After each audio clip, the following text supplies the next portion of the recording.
হেমলতা নিজের ছেলে পঙ্কজের বিয়ে খুব ধুমধাম করে করালো। কয়েক মাস পরে হেমলতার বৌমা পল্লবী হেমলতার খুব যত্ন নিয়ে সেবা করত।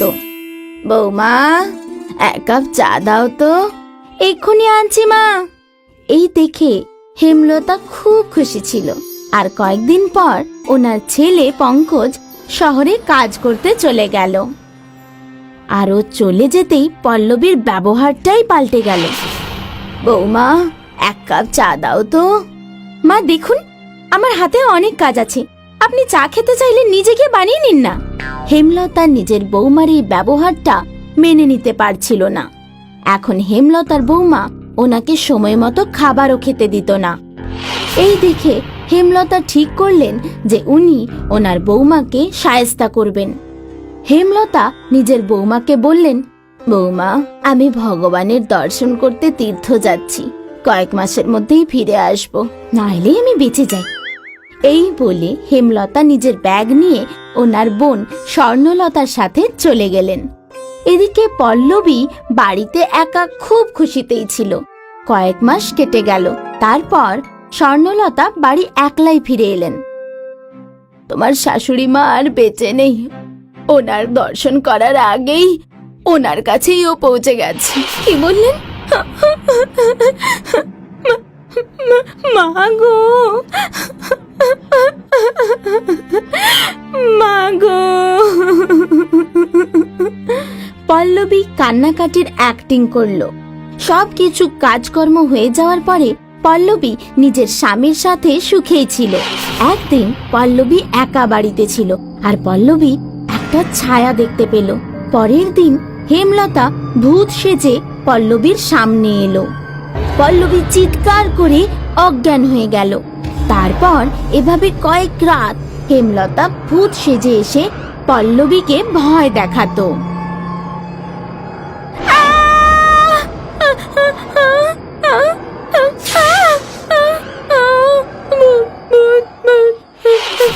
একদিন পল্লবী যখন রান্নাঘরে একলা ছিল, তখন হেমলতা আবার ভূত সেজে ওর কাছে এলো। শুনছো? শুনছো গো? পঙ্কজ দৌড়ে দৌড়ে এলো, আর তারপর হেমলতা পঙ্কজের কাছে গেল। বাবা, আমি এখনো বেঁচে আছি। আমি বৌমাকে শায়েস্তা করতে চেয়েছিলাম, এই জন্য আমি মরার আর ভূত সেজে আসার নাটকটা করলাম। শায়েস্তা করতে চেয়েছিলে, কিন্তু কেন?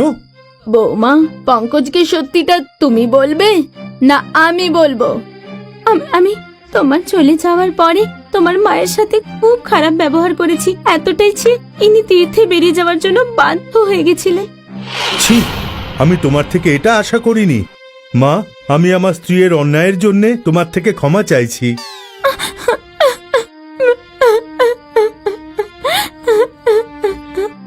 হেমলতার এই নাটকের ফলে পঙ্কজ নিজের বউয়ের সত্যিটা জানতে পারল, আর পল্লবী একটা ভালো শিক্ষাও পেল যে কখনো ভালো হওয়ার নাটক করতে নেই, কারণ সত্য যখন হোক সকলের সামনে প্রকাশ পেয়েই যায়।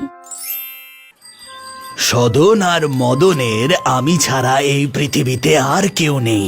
দুজনেই খুব পরিশ্রমী আর সৎ। ওদের চাষের জমিও আছে আর একটা বাড়িও আছে। খুব ভালো। আমার দুজন মেয়েও সর্বগুণ সম্পন্ন। দুজন যদি একই বাড়িতে যায় আর একসাথে থাকে, আমার কাছে এর থেকে ভালো কথা আর কি বা হতে পারে। তাহলে আমি কথা দিলাম, সামনে যে একাদশী আসছে আমি মদন আর সুষমার, সদন আর প্রভার বিয়ে দিয়ে দেব। হ্যাঁ দাদা, এটা তো খুবই খুশির খবর। এই নিন, মিষ্টি মুখ করুন। একাদশীর দিন সুষমা ও মদনের এবং প্রভা ও সদনের বিয়ে সম্পন্ন হলো। প্রতিবেশী এক কাকিমা তাদের বরণ করলেন। সুখে থাকো, শান্তিতে থাকো। পরের দিন সকালে দুই ভাই সদন আর মদন কাজে যাওয়ার জন্য প্রস্তুত ছিল। সুষমা, আমার খাবার নিয়ে এসো। খাবার তৈরি হতে একটু সময় লাগবে, তোমরা দুজন তোমাদের কাজে চলে যাও, আমি খাবার সেখানেই নিয়ে যাব। ঠিক আছে। কিছুক্ষণ পরে প্রভা, প্রভা! হ্যাঁ দিদি। আমার ভীষণ মাথা যন্ত্রণা করছে, তুমি এই বাসনগুলো মেজে দাও। ঠিক আছে দিদি। তোমার চাষের জমি কত বড় আর উর্বর। এটা আমাদের বহু বছরের পরিশ্রমের ফল। বৌদি, এই গ্রামে একমাত্র আমাদেরই জমিতে যেখানে সারা বছর কোনো না কোনো ফসল ফলতেই থাকে। আরে বাহ, এটা তো খুব ভালো কথা ভাই। আচ্ছা শোনো, আমি এখন আসছি। হ্যাঁ প্রভা, এসব কি? তুমি এখনো পর্যন্ত ঘর পরিষ্কার করোনি? আসলে দিদি, আমি তো ঘি বানাচ্ছিলাম, এক্ষুনি ঘর পরিষ্কার করে দিচ্ছি। তুমি কোনো কাজ দেখছি সময় মতো করো না। আর কিছুক্ষণের মধ্যেই সন্ধে হয়ে যাবে, এখনো পর্যন্ত ঘর নোংরা হয়ে রয়েছে। দিদি, আমি এক্ষুনি করে দিচ্ছি। সুষমার ব্যবহার প্রভার প্রতি দিন দিন খারাপ হয়ে যাচ্ছিল। সুষমা প্রভাকে খুব ঈর্ষা করত। সেই জন্য সুষমা প্রভাকে রোজ কথা শোনাতো। এখন রোজ সুষমা প্রভার সঙ্গে ঝগড়া করার বাহানা খুঁজত। খুব শীঘ্রই সদন আর মদনও এটা বুঝতে পেরে গিয়েছিল যে তাদের বউয়েদের মধ্যে মনোমালিন্য বাড়ছে। এক রাতে, হ্যাঁ গো, সত্যি কি বছরের 12 মাস তোমাদের চাষের জমিতে ফসল ফলে?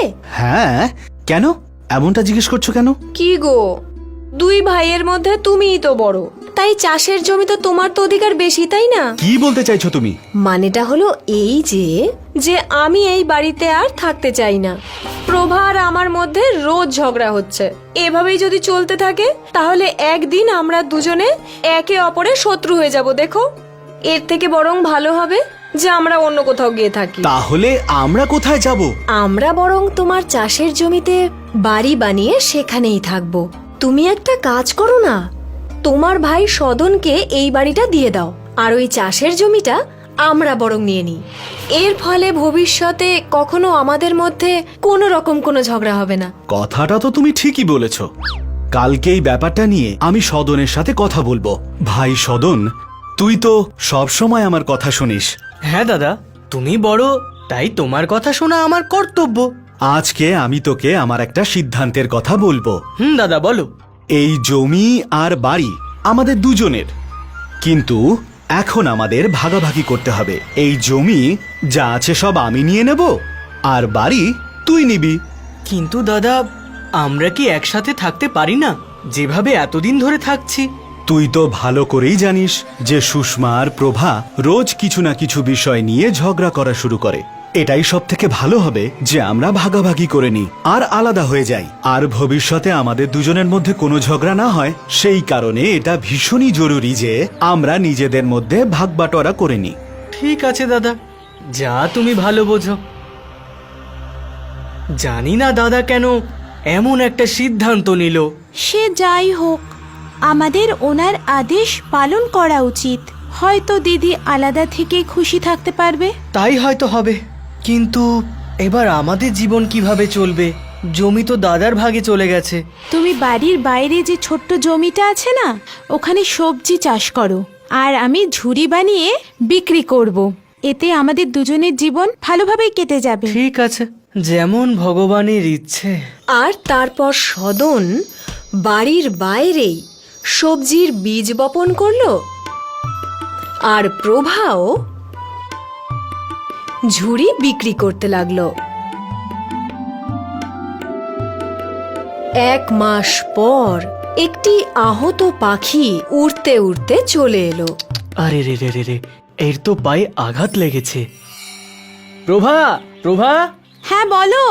তুমি না একটু চুন হলুদ নিয়ে এসো তো। এই পাখিটার পায়ে আঘাত লেগেছে, ওর পায়ে একটু কাপড় বেঁধে দিতে হবে। এবার খুব তাড়াতাড়ি তুমি সুস্থ হয়ে যাবে ছোট্ট বন্ধু, আবার তুমি আগের মতো উঠতে পারবে। এখন কিছুক্ষণ এখানেই বিশ্রাম করো। কিছুক্ষণ পর সেই পাখিটা উড়ে গেল। প্রভা, প্রভা, প্রভা, দেখো আমাদের ছোট্ট বন্ধু আমাদের জন্য কিছু নিয়ে এসেছে। এই দেখো কি নিয়ে এসেছে। আরে বাহ, এগুলো তো দেখছে কুমড়োর বীজ। তুমি এগুলো বাগানে পুঁতে দাও। হ্যাঁ হ্যাঁ হ্যাঁ, ঠিক আছে। পরের দিন যেই না সদন বাগানে পৌঁছলো, সে বড় বড় কুমড়ো দেখে চমকে উঠল। প্রভা, প্রভা, কি হয়েছে গো? তুমি এত কেন চেঁচাচ্ছ? আরে এ কি, একদিনে কুমড়ো হয়ে গেল, আবার বড়ও হয়ে গেল। এগুলো নিশ্চয়ই কোনো জাদু কুমড়ো হবে। মনে হয় ওই পাখিটা কোনো জাদু বীজ নিয়ে এসেছিল। হ্যাঁ, আর আজকে তো আমি বেশ জমিয়ে কুমড়োর তরকারি খাবো। চলো এগুলোকে ভেতরে নিয়ে যাই। সদন আর প্রভা কুমড়ো ঘরের ভেতরে নিয়ে গেল। আর তারপর যেই না সদন কুমড়ো কাটলো, আরে রে রে রে রে, এত সোনা! আমি আমার পুরো জীবনে এত সোনা এই প্রথমবার চোখে দেখছি। আমিও। তুমি আরেকটা কাটো দেখে। সব কুমড়োর থেকেই তারা সোনাই পেল। এবার যখন মদন তাদের সঙ্গে দেখা করতে এলো, তখন এরা দুজনেই তাকে সব কথা খুলে বলল। আচ্ছা, তাহলে এই ব্যাপার। ভালোই হয়েছে, আমি তোদের দুজনের উপরে খুব খুশি। মদন বাড়ি ফিরে এই সব কথা সুষমাকে বলল। আচ্ছা, এই কারণে ওরা এত বড় লোক হয়ে গেছে। ভালোই তো হয়েছে। সুষমার মাথায় একটা কুবুদ্ধি এলো। তার মনে আবার লালসা জন্মালো। তুমি বরং একটা কাজ করো, ওই পাখিটাকে ধরে ওর পাগুলো ভেঙে দাও, আর তারপর আমি ওকে সাহায্য করব। এর ফলে আমরাও বড় লোক হয়ে যাব। আচ্ছা, এটা কি করা ঠিক হবে? আমি চেষ্টা করে দেখব। মদন ওই পাখিটাকে ধরে ফেলে আর ওর পা ভেঙে দেয়। আর তারপর সুষমা ওর পা জুড়ে দেয় একটা কাপড় বেঁধে। পাখিটা তারপর উড়ে যায়। আর পরের দিন সেই পাখিটা তাদেরকে একটা বাক্স দেয়। তার মধ্যেও কুমড়োর বীজ ছিল। তারা সেই বীজ বপন করলো। আর একদিনের মধ্যে বীজ থেকে কুমড়ো হয়। পরদিন